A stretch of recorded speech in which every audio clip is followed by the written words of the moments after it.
पाठ 12 गौरा रेखाचित्र। पाठ का मूल भाव। यह रेखाचित्र महादेवी वर्मा के घर गौरा नाम की गाय के आने की घटना पर आधारित है।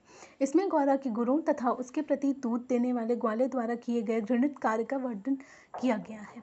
सीखने के प्रतिफल, लर्निंग आउटकम्स, चारों कौशलों का विकास होना, हमारे द्वारा दूसरों को कष्ट न हो इसके बारे में जानना, मौखिक, बहुविकल्पीय, लिखित एवं मूल पारक प्रश्नों के उत्तर देना, सही गलत कथनों पर निशान लगाना।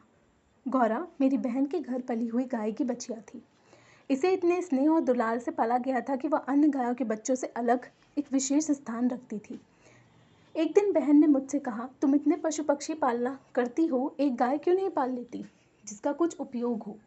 मैंने खाने की किसी भी समस्या के समाधान के लिए पशु पक्षी नहीं पाले थे।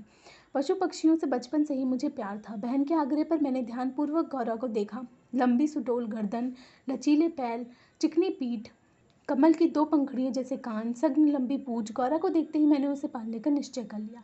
गाय जब मेरे बंगले पर पहुंची, उसे लाल सफ़ेद गुलाबों की माला पहनाई गई, केसर रोली का तिलक लगाया गया, घी का दिया जलाकर आरती उतारी गई और उसे दही पेड़े खिलाए गए। उसका नामकरण हुआ गौरांगिनी यानी गौरा। पता नहीं उस स्वागत का उस पर क्या प्रभाव पड़ा, परंतु वह बहुत प्रसन्न दिखी। गौरा वास्तव में बहुत सुंदर थी। उसकी काली आंखों का सौंदर्य तो देखते ही बनता था। उन आंखों में एक अनोखे विश्वास का भाव था। इस पशु को मनुष्य का अत्याचार सहना पड़ता है, फिर भी उसकी आंखों में विस्मय का भाव होता है, न कि डर का। महात्मा गांधी ने गाय करुणा की कविता है क्यों कहा, यह उसकी आंखें देखकर ही समझा जा सकता था। कुछ ही दिनों में वह सबसे हिल मिल गई। कुत्ता बिल्ली उसके पेट के नीचे और पैरों के बीच से खेलने लगे। पक्षी उसके पीठ और माथे पर बैठ उसके कान तथा आंखें खुजाने लगे। वह भी उन सबके साथ आंखें मूंद कर सुख का अनुभव करती।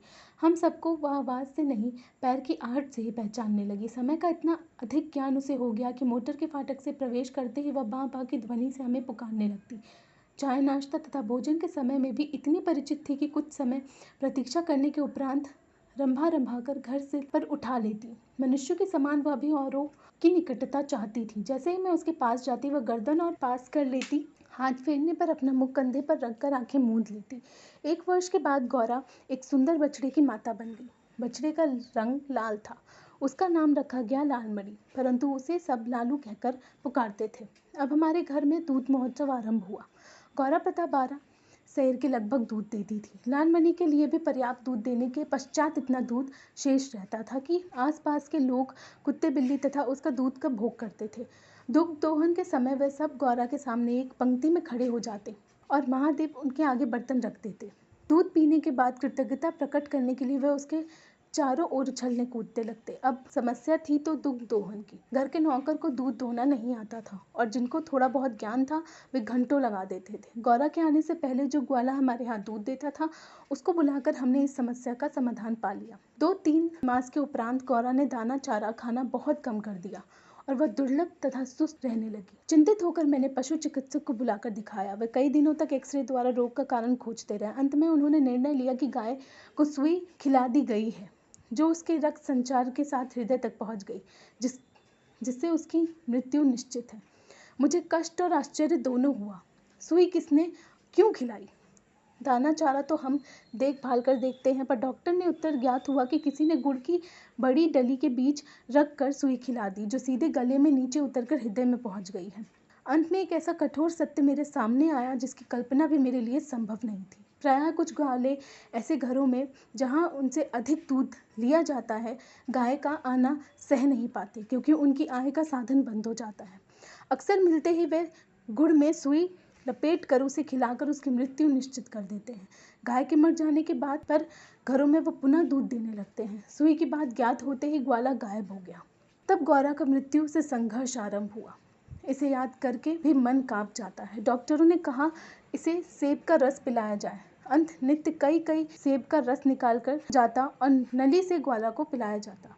शक्ति के लिए इंजेक्शन दिए जाते। इंजेक्शन की लंबी मोटी सुई देखकर उसकी चुभन और पीड़ा अनुमान लगाया जा सकता था, पर गौरा उसकी पीड़ा शांति से सहती। केवल कभी कभी उसकी सुंदर पर उदास आंखों के कोनों से पानी की 2 बूंद झलकने लगती थी। अब वह उठ नहीं पाती थी, परंतु जब भी उसके पास जाती, वह अपना उदास मुख मेरे कंधे पर रख देती थी। लालमणि बेचारे को माँ के दुख का कोई ज्ञान न था।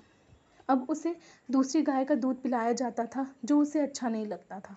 गौरा के पास पहुंचकर उसे सर मार मार कर उठाना चाहता था, पर सब व्यर्थ। अब गौरा की सुंदर चमकीली आंखों की आभा समाप्त हो चुकी थी। कई पशु विशेषज्ञ को बुलाया, पर किसी ने ऐसा उपचार नहीं बताया जिससे आशा की कोई किरण मिलती। सेब का रस भी कंठ से रुकने लगा। मैंने उसके अंत का अनुमान लगा लिया था।